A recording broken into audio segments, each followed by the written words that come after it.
Hello, seventh grade. I went ahead and left my recording machine up just so you guys get an idea of kind of how I go through doing this each time.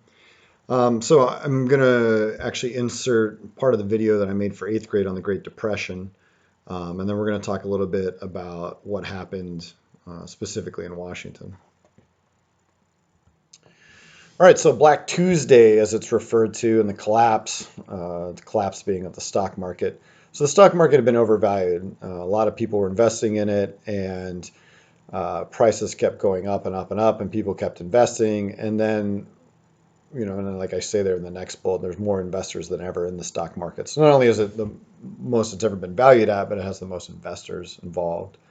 So the prices become so overinflated that people start to sell off their stock. One, because they're afraid the prices are going to drop anyway, and two, they can't imagine it getting any higher.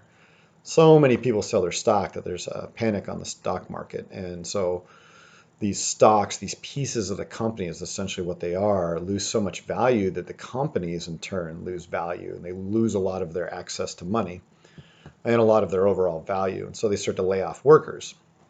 And then not too long after this, there's a bank run. So people start to go to the banks. They want to get their money out. They need their money. And what happens is the banks, when you put your money in the bank today, the bank doesn't just put it in a vault somewhere and it sits there. They make money off your money.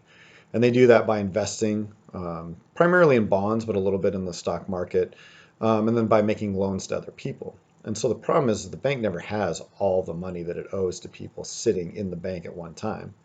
So if everybody shows up at the bank and wants to take their money out, there's a problem.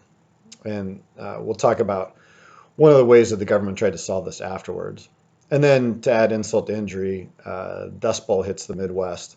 So there's a huge collapse throughout the Midwest on farms, and just adds to the overall economic collapse of the country. So a couple things that come out of this are hobos and Hoovervilles. So Hoovervilles were essentially shanty towns and cities. You have 2 million of 130 million U.S. citizens are homeless. So they build these, houses, for lack of a better term, more like shacks, out of whatever material they can find. That very top right picture, I don't know if you recognize that building in the background, but that's the Smith Tower.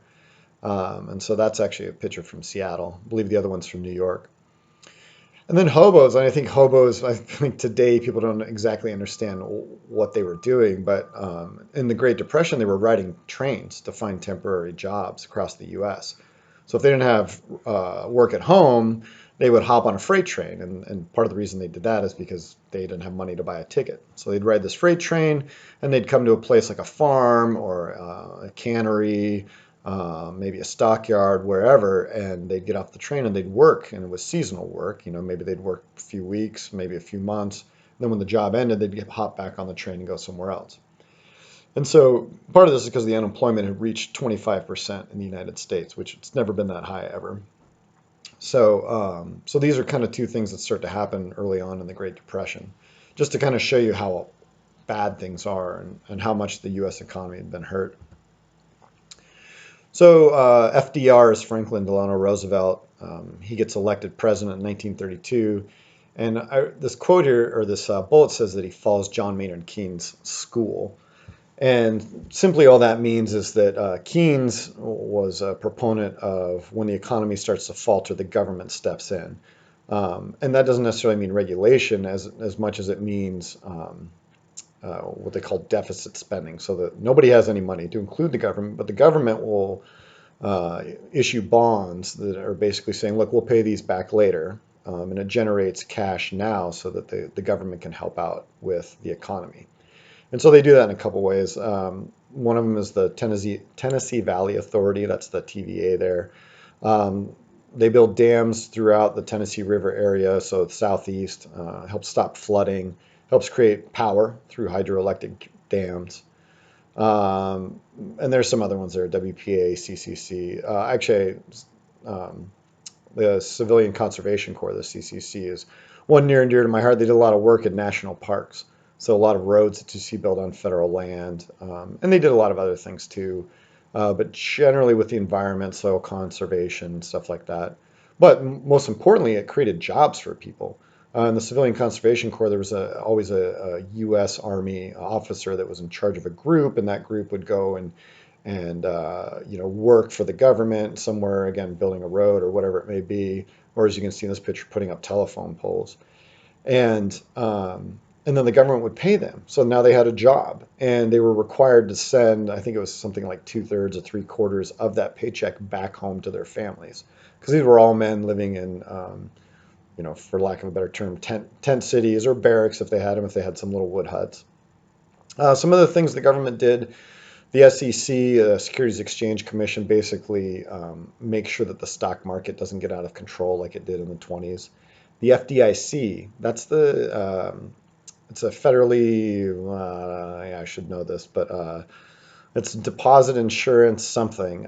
But basically what it does is it makes sure that the bank, um, is insured, so that if everybody shows up again and to do that bank run, everybody wants their money out at the same time, the government will back the bank up. It will make sure everyone gets their money. And then the bank can pay back the government later. And then Social Security. So Social Security didn't exist before then, now it does. And essentially you pay into a nationwide fund, and then when you retire, you get money back from the government. Just to make sure that if you're, um, you know, older, retired, if you're somehow handicapped in some way, like you lose an arm during work or something, or if your parents die, they also issue checks to orphans. So then a couple other things happened. The Dawes Act is repealed. So if you remember from last year, that was the act that was put in place to take land away from a lot of Native Americans. So that was repealed, and the Labor Relations Act was put in place, which ended kind of government pursuit of unions. It allowed unions to form under government auspices. Okay, so you just saw that video from 8th grade, and what you're going to do now is you're going to read pages 110 through 113, as well as the Grand Coulee section, which is pages 118 and 119. And once you finish all that, I want you to kind of combine that video and your reading, and I want you to come up with a question that you have for me about Washington specifically during the Great Depression. Something either that was covered and you want to know more about, or maybe a whole nother question that came to mind. Go ahead and post that down in the comments section, and then that'll actually be the first thing we talk about when we meet on Thursday to go over your essays. All right, 7th grade, have a good day, and I'll talk to you guys Thursday.